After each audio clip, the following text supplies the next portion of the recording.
शिवपुराण सप्ताह किन कारणाने आहे, किन निमित्ताने आहे हे तुम्हा सर्वांना ज्ञात. गणेश जयंती निमित्त आपल्या गावामध्ये हा भव्य दिव्य असा महापुराण सप्ताह चालू.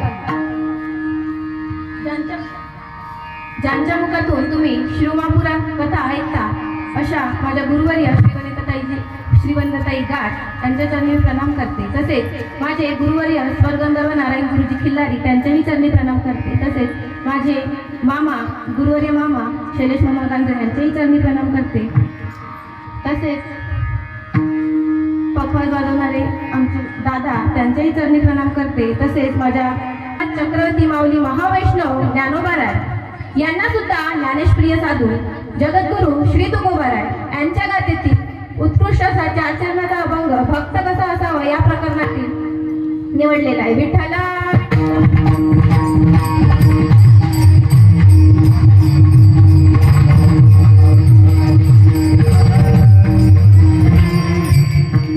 महाराज एक वेळा एका मला मुलाने प्रश्न विचारला, ताई मी आजपर्यंत खूप कीर्तन ऐकले, खूप कीर्तन बघितले, पण प्रत्येक महाराज हा चारच चरणाचा अभंग का घेतो? मी त्याला खूप गोड असं उत्तर दिलं. मी त्याला सांगितलं, अरे दादा, 2 चरणाच्या माणसानं कसं वागावं हे कळण्याकरिताच 4 चरणाचा अभंग घेतला जातो. विठ्ठला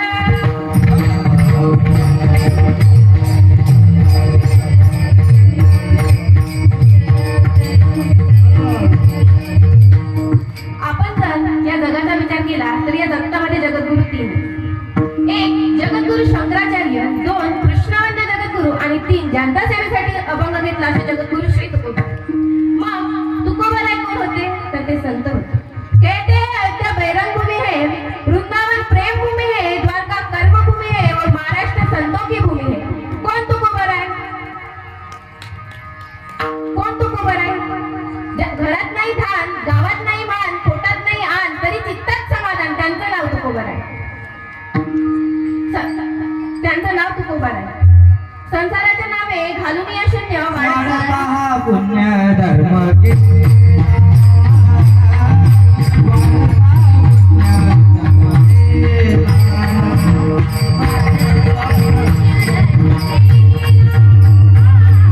लेकरावरती निस्वार्थपणे प्रेम करते ती आई असते आणि जगावरती निस्वार्थपणे प्रेम करतात ते संत असतात.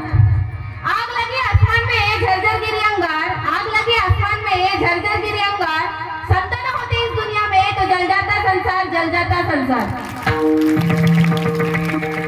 महाराज तुकाराम महाराज एका जागी सांगून जातात, मार्ग दावनी गेल्या आधी दयानिधी संत ते. महाराज त्या संतांनी दाखवलेला मार्ग, त्यांनी दाखवलेला वाटा आपल्या आयुष्यामध्ये श्वासाचा आणि सुखाचा पुरवठा करतात. आपल्या भारत देशामध्ये एक पंतप्रधान होऊन गेले. त्यांचं नाव पंडित जवाहरलाल नेहरू होतं. ते खूप सुंदर असं वाक्य बोलायचे. ते म्हणायचे, महाराष्ट्रातल्या लोकांना संत असताना कळाले नाही तर संत गेल्यावरती कळाले. महाराज माझे माऊली ज्ञानोबाराय होते तेव्हा ते कोणाला कळाले नाही. माझे माऊली ज्ञानोबाराय होते तेव्हा ते कोणाला कळाले नाही. माझ्या माऊलीने इंद्रायणीला शिवलं तर इंद्रायणी वाटायची. आणि आज माझ्या माऊलीच्या समाधीला स्नान करण्याकरता पंचामृत आहे आणि ते पंचामृत ठेवण्याकरिता चांदीचा घडा आहे. आरती ओवाळण्याकरता चांदीची आरती आहे. माझी माऊली होती तेव्हा माझ्या माऊलीला बसायला सुद्धा जागा मिळाली नाही आणि आज माझ्या माऊलीला झोपण्याकरिता चांदीचा पलंग आहे. माझे माऊली असताना माझ्या माऊलीला कोणी मधुकरी दिली नाही. 2-2 किलोमीटरला मधुकरीला गेल्यावरती त्यांच्या झोडीमध्ये विटा गिट्टी रेऊ असं टाकलं आणि आज त्याच माऊलीच्या दर्शनाकरिता 2-2, 3-3 किलोमीटरची लाईन आहे. माझी माऊली पैठणला गेले तरी त्यांना न्याय मिळाला नाही आणि आपल्यासारख्या पांबराला न्याय हवा असला तर आपण आळंदीला जातो. महाराज एक वाक्य बोलते, असताना केलं जातं ते दर्शन असतं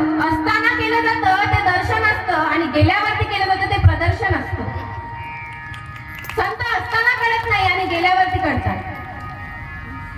तुकाराम महाराज या अभंगातून भक्त कसा असावा हे सांगतात. भक्त ऐसे जाण्याचे देव उदास असतात.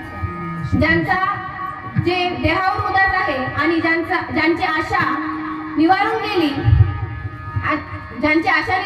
ज्यांच्या मागे पुढे उभा भगवान परमात्मा आहे, असे भक्त असतात. हा झाला अभंगाचा सरळ भावार्थ. तुकाराम महाराज या अभंगातून यच्चावत जगातील सर्व मनुष्य मात्रांना खऱ्या संतांची ओळख करून देतात. वास्तविक तो कोणत्याही जातीचा असो वा धर्माचा असो. खरं तर बघायला गेलं तर जात धर्म हे आपण लावलं. माझ्या संतांनी, माझ्या भगवंतांनी जात धर्म लावली नाही.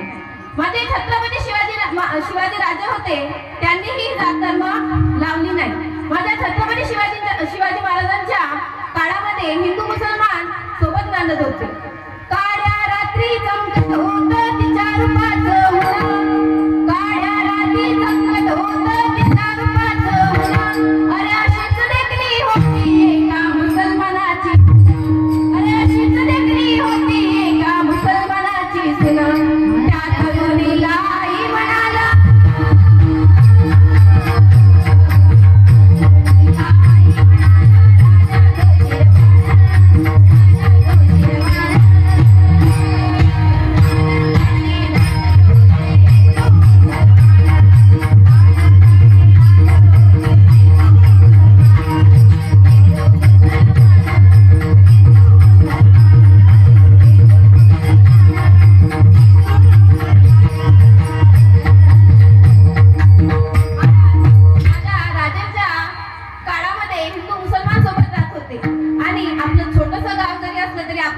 जातीभेद चालतो.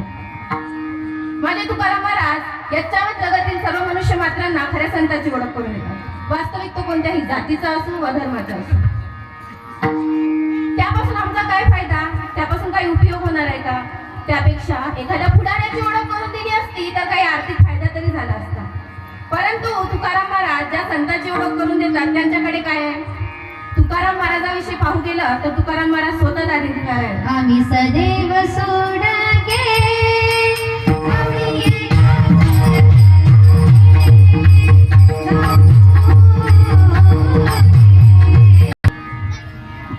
एखादं छोटस बाळ असलं आणि ते भगवंताच्या दर्शनाला गेलं तर ते भगवंताच्या चरणावरती माता ठेवतं आणि म्हणतं, हे भगवंता मला सुखात ठेव. म्हणजे त्याची अपेक्षा सुद्धा काय? सुखात आहे. यावे खावे बरे असावे सदैव, हेची करी हवं संसारी. आपलं डोकं दुखू नये, आपल्याला ताप येऊ नये असं आपल्याला वाटतं. हेच नव्हे तर आपल्यावर अवलंबून असणारे बायका मुलं, त्यांनाही चिरकाल सुख असावं असंच आपल्याला वाटतं. दुःख मात्र नको. तुम्हाला सुख पाहिजे आहे पण पत्ता चुकलाय, सुख प्राप्तीचा मार्ग चुकलाय. मग आता आम्हाला सुख पाहिजे तर ते कुठे मिळेल? तर ते सुख, तुम्हाला जर सुख पाहिजे तर ते सुख कोणाजवळ आहे? संतांजवळ आहे.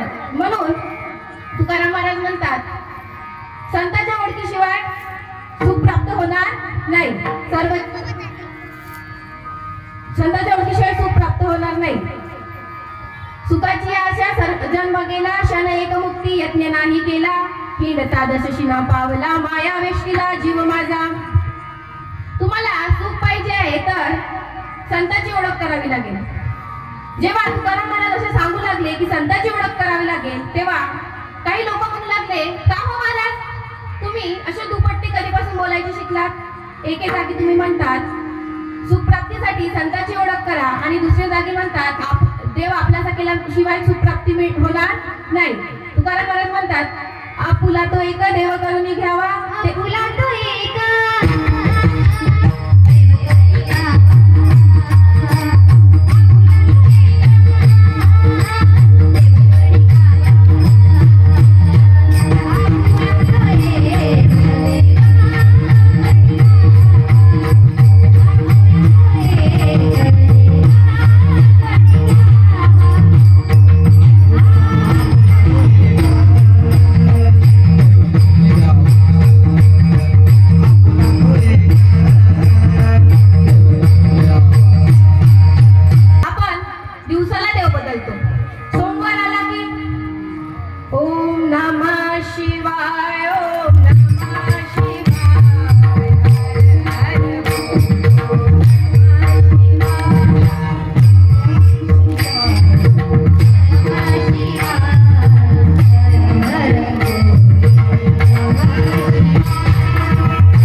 आपण देवीची पूजा करतो.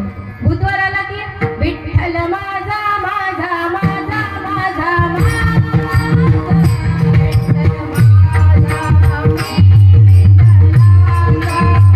आणि ज्ञानोबरायाची पूजा करतो. आणि शुक्रवार आला की आपण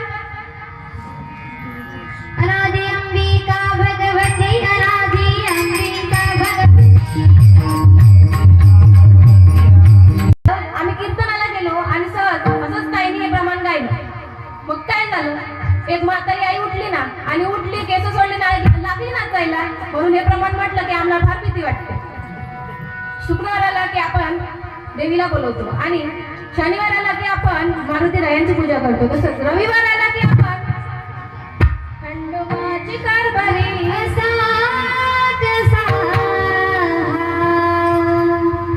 देव वेडा झाला पहा कसी नवलाई शिव अवतारी तुझी पार्वती तीच ती बानुबा. या पुढे नको. देवादी कशी करती त्याची भक्ती, एका मनात इच्छा होती, कधी होईनार नांगिना, कधी होईनार नांगिना. खंडोबाची कारभार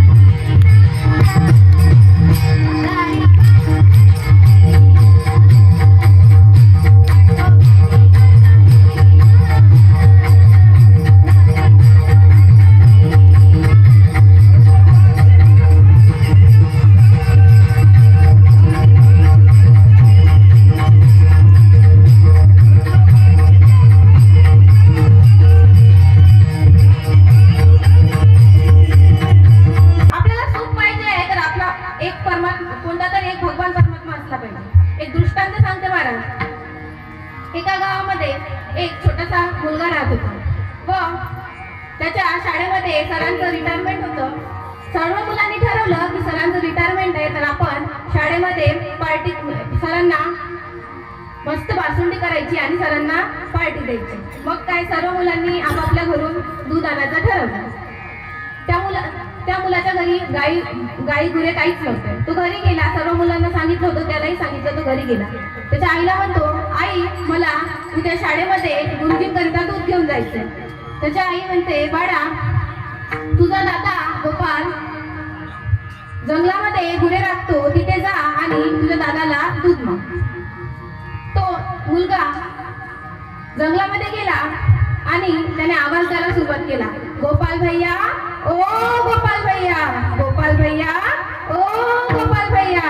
पण गोपाल भैया काही आला नाही. तुला वाटलं अरे असं काय झालं, मी दादाला आवाज देतो, दादा आला नाही, दादा माझ्यावर चिडलाय काय. परत त्याने सुरुवात केली, गोपाल भैया ओ गोपाल भैया. मग काय, भगवान परमात्मा तिथे प्रगट झाले आणि भगवान परमात्म्याने त्याला एका छोट्याशा मडक्यामध्ये दूध दिलं. तो मुलगा ते दूध घेऊन शाळेमध्ये गेला. शाळेत गेल्यावरती सर्व मुलांनी कढईमध्ये दूध टाकलं. ह्या छोट्याशा बारक्या मुलांनी पण कढईमध्ये याने दूध घेऊन गेला. सर्व मुलं हसायला लागली, अरे काय हा इतकुशा भांड्यामध्ये दूध घेऊन आला, आम्ही सर्वांनी बघ किती मोठं मोठं दूध आणलं, मोठ्या मोठ्या भांड्यामध्ये दूध आणलं. तेव्हा त्याला फार वाईट वाटलं. पण त्याने जेव्हा ते दूध कढईमध्ये टाकलं तेव्हा कढई गच्च भरून खाली दूध वाहायला लागलं.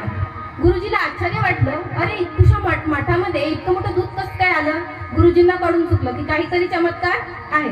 मग गुरुजींनी त्याला विचारलं, बाळा हे दूध कुठून आणलं. तेव्हा त्याने सांगितलं, माझा दादा गोपाल भैया जंगलामध्ये राहतो, गुरे चालतो. गुरुजी म्हटले, बरं मला तुझ्या दादाची भेट करून देशील का. तो म्हटला, हा गुरुजी.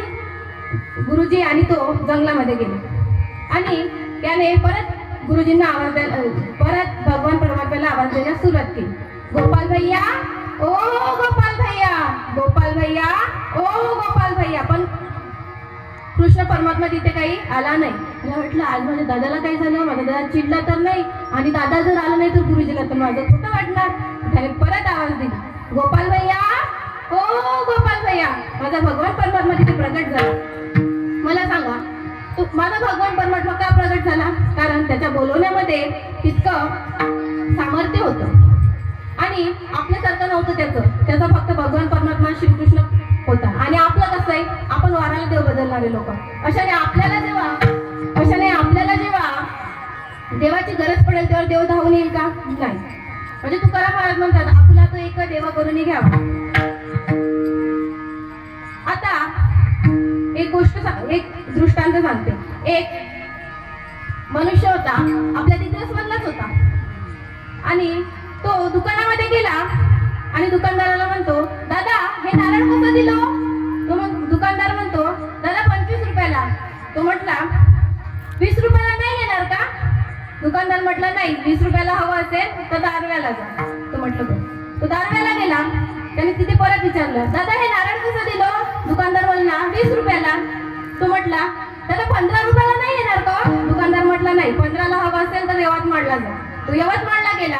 त्याने परत विचारलं, दादा हे नारळ कितीला दिलं? दुकानदार म्हटला, 15 रुपयाला. तो म्हटला, 10 रुपयाला नाही येणार का? तो म्हटला, तुला 10 रुपयाला हवं असेल तर वर्धेला जा.